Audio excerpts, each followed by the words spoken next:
Hey, welcome, all my right thinkers. Thanks for tuning in to check out your boy. P-Funk thinking right out here in the lab. I got my electricity fixed up. I got the heater working. I'm good to go. I'm about to come up out of all this nonsense. But yeah, I'm out here doing what I do for you. Let's go. Rightism, 25 rules to live by. Storytelling, story with a message. Message is story for life. I give life lessons. You tune in to receiving them. The numbers say you like what you like, what I'm doing. So let's do it. We got a good thing going. Let's keep it rocking. Right thinking mission, and that's what I'm on, is to enlighten you, inspire, educate, and motivate you, the individual, to what? A higher spiritual level of enlightenment, knowing yourself a little bit better spiritually. That's from the inside. Let's go. Right thinking way of life through mental and spiritual discipline daily will help and guide you to obtain your goal of spiritual enlightenment, aka know thyself. My mission is just that, to get all right thinkers to know thyself through the lessons that I'm giving you. That's what I do daily for you. Let's go. Knowing thyself, excuse me, is a question. Uh, Excuse me, I asked, but it's rhetorical because you should know who you are. But if you don't, tune in. I can help you with that. That's what I do for you. Let's go. A person who knows not and knows not that they know not is foolish. Disregard them. A person who knows not and knows that they know not is simple. You teach them. That's what I do and I do for you. Appreciate you too. Stay tuned. I got you. A person who knows not and believes or think that they know dangerous, avoid them. I do. Person who knows, but knows not that they know. It's simple. They're asleep spiritually. I'm the spiritual alarm clock here to wake them up with knowledge of self. That's what I do. A person who knows and knows that they know is wise. Follow them. All these persons reside in you. Right thinkers, know thyself. As always, to my yacht, be true. I'm in the book. I got a bunch of them around me, but I'm in this one today. I done beat the cover off, but it's the Egyptian Mysteries, Volume 2. Okay? So watch this. I gotta show you this. This is what we're doing today. The four sons of Heru. But you see that right there? That's the initiation. It's a ritual that if you're part of they call it Shinsu Haru.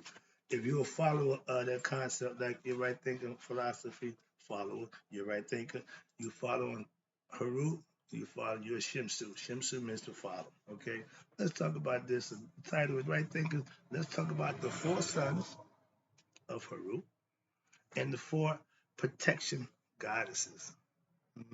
Should be interesting. It's a good lesson for my upper level. This is a vast lesson. So for all you low level, you might not understand something, but pay attention. You might learn something. I got you though. Let's go. Above, you just got Haru and his four sons.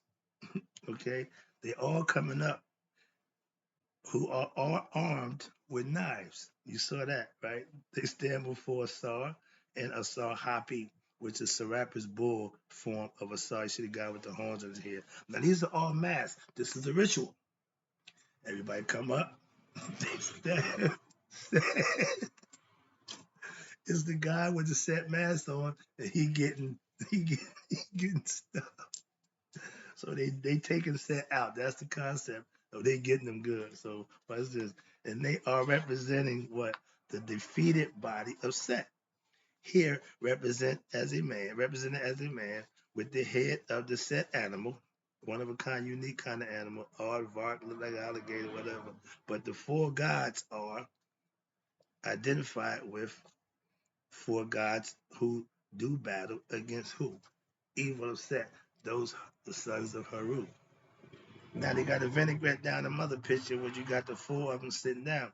Now each one of them has they call it canoptic jars. You see Assad on the bed laying out.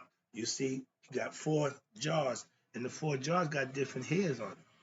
Called canoptic jars, but each one of them has a different purpose. I'm about to get to that now. But the vinaigrette shows where the initiate is being initiated into being a Shimsu, and they all are adoring the four sons of Heru. The four sons of Heru are what? Are prominent aspect, watch this, of Heruian philosophy. We ain't even talked about that yet, but yeah, he got one of his own. They represent, watch this, four important aspects of physical existence. They're gonna represent stuff in the physical time and space. Watch this.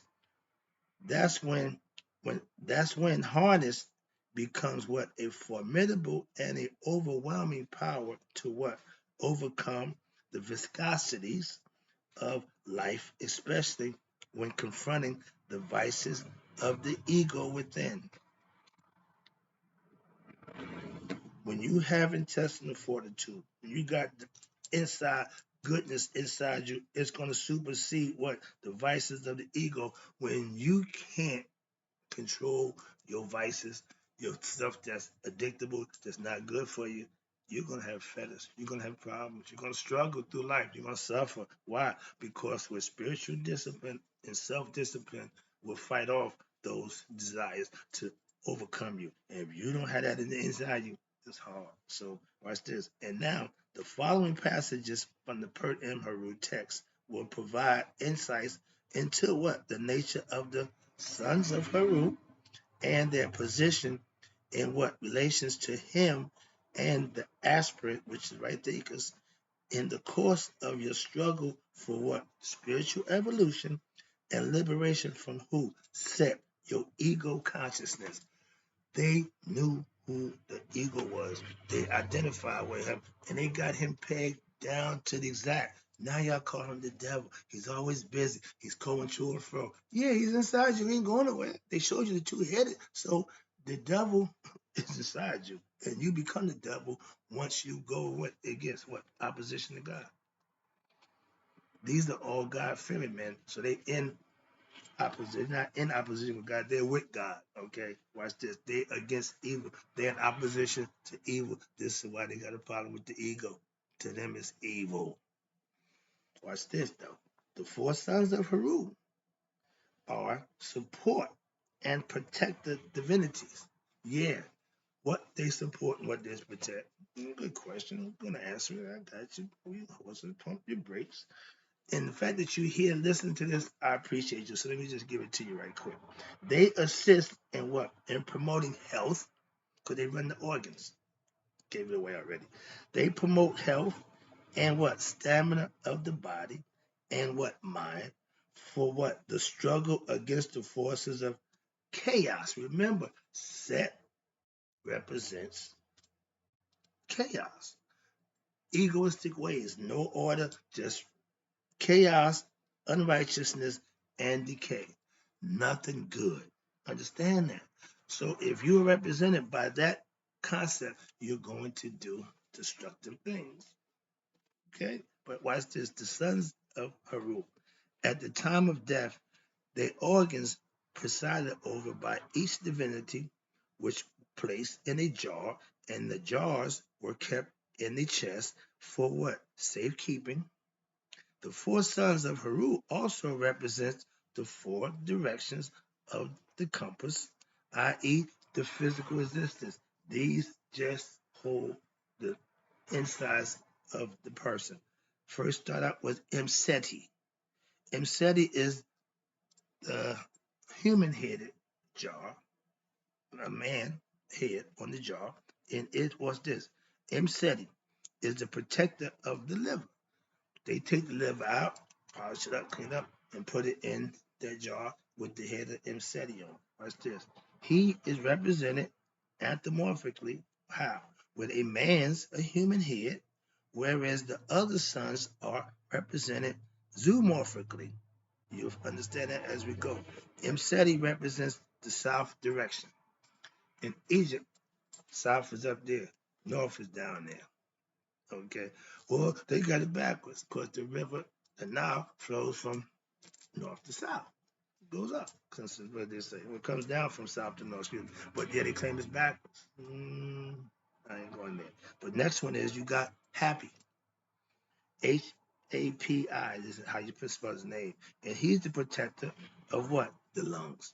Now, they take the lungs out, clean them up, nice and nice, rousing out, put it in the jar, and watch this. And the flow of what? Air and the life force. This is what he represents. He is represented with the head of the baboon. Now, who you know is the baboon? My man, Tahuti, the ibis-headed baboon god. Watch this, which is in relation to the god, my dude, Tahuti, who also has a what? A baboon aspect. They use the baboon, meaning when he's sitting, it's like he's thinking. Unlike the Greeks, they got the think, like you said on the toilet thinking. We use the baboon to exhibit that. Okay, so this is what he was the aspect. Now, in this aspect, he is the quintessential what? Spiritual protector to the goddess Heru. In the myth of Heru and Tahuti, Happy represents the north direction. Now, north again, down, moving on. Next one you got is Duamutf, Duamutf. Now, he is the protector of the stomach.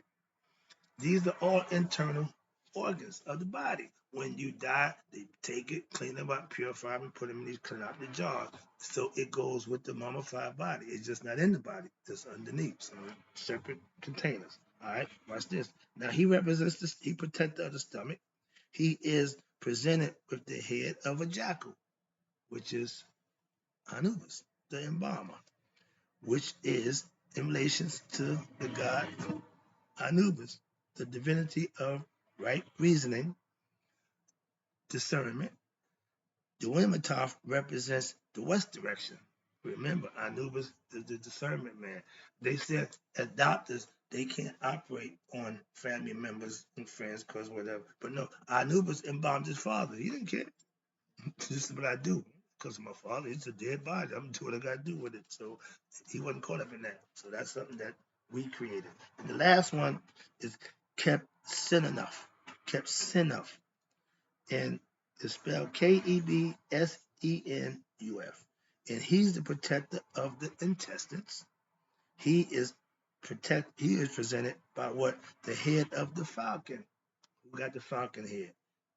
Ra or Haru.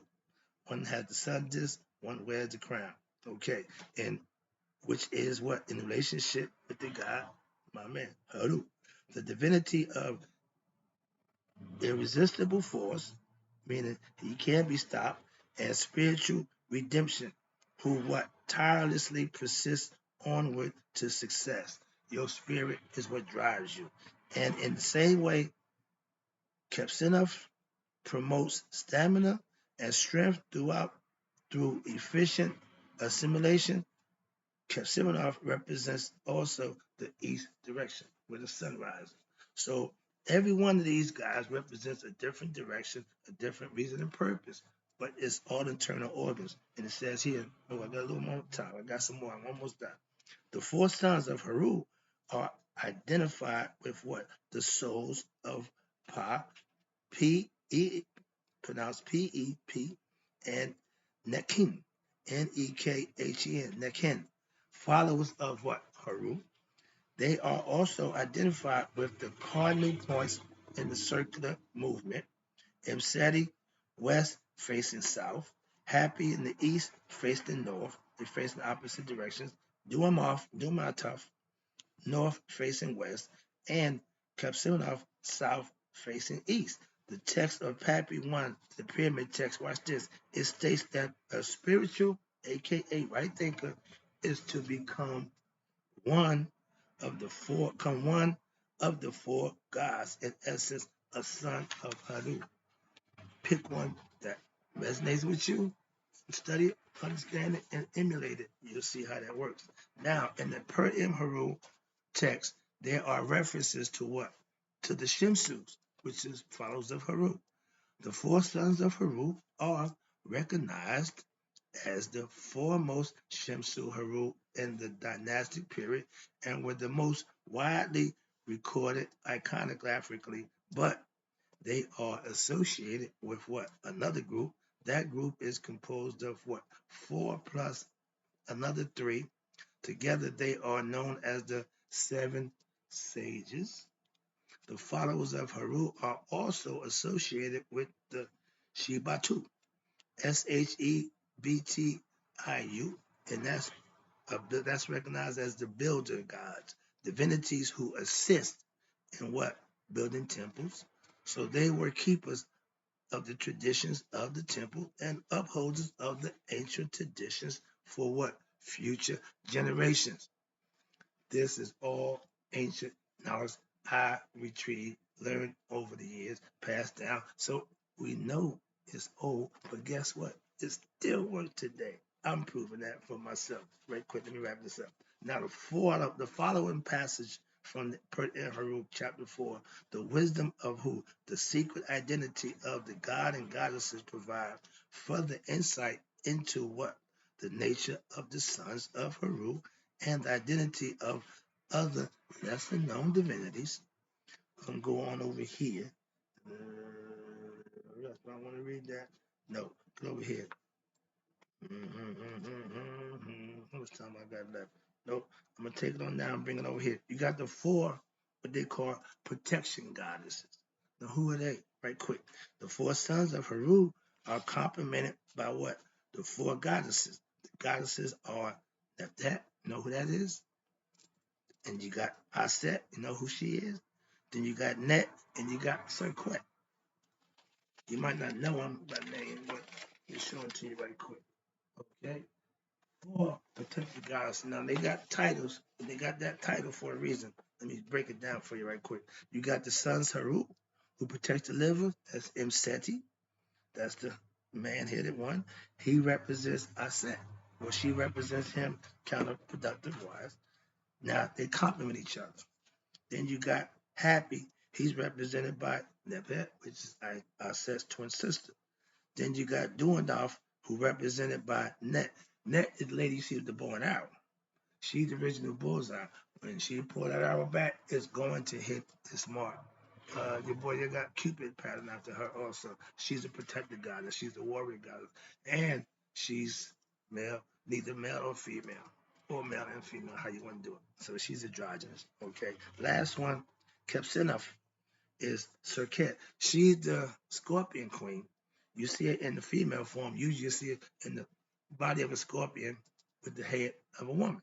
This way you see it with the body and the head dress on right now. So that's what they do. And watch this. Now, where we at over here? Together the four gods and four goddesses promote, listen, the health and the efficient operation of what? Your internal organs. That's what they protect after death. Been doing life, this is their job also. So that the what? The personality may enjoy physical health and be able to gain positive experiences what? In the realm of time and space. This is what the four signs of Heru do. That's what the four protected goddesses does. Hope the lesson was informative. Get a little more information about what we do in the commission concepts and right thinking philosophy. This is a little quick lesson about the four sons and the four protected goddesses from Heru. I got you. Hope you enjoyed it. I got more. My man, listen, I opened my book. And he said, just give it to us. So I turned the book, opened up, bam! That's the lesson. I got more. I got plenty of books.